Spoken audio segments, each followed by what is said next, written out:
BJP विधायक रामेश्वर शर्मा ने कहा कि कांग्रेस ने महात्मा गांधी के नाम का इस्तेमाल किया। हम महात्मा गांधी के काम और विचार का अनुसरण कर रहे हैं। कांग्रेस को राम से एलर्जी है। राम का विरोध करने वाले रावण का भी अंत हुआ और उसी तरह कांग्रेस का भी अंत होगा।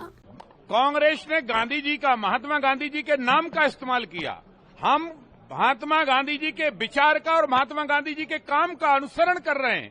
कांग्रेस ने गांधी जी के नाम लेकर अनेक बार सत्ता में आई, पर गरीब का घर नहीं बनाया। आज जगत में, दुनिया में ये दुनिया जानती है कि अगर महात्मा गांधी जी के राम राज की सही कल्पना को जमीन पर उतारने का किसी ने काम किया है तो वो भारत के प्रधानमंत्री नरेंद्र मोदी जी ने किया है। इसलिए हमने अयोध्या में राम मंदिर का निर्माण किया, इसलिए गरीब के पक्के मकान बनाने का काम किया, इसलिए हमने गरीब के इलाज के लिए 5 लाख रुपए की आयुष्मान कार्ड देने का काम किया, इसलिए अन्नदाता किसान का हमने सम्मान किया, क्योंकि गांधी जी चाहते थे सबका सम्मान हो, सबका साथ हो, सबका विकास हो, और यही काम नरेंद्र मोदी जी सरकार कर रही है।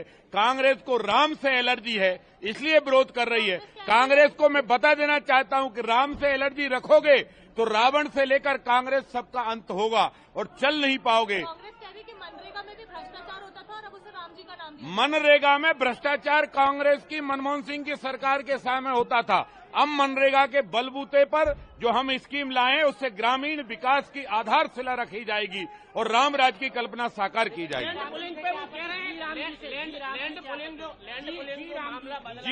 जी राम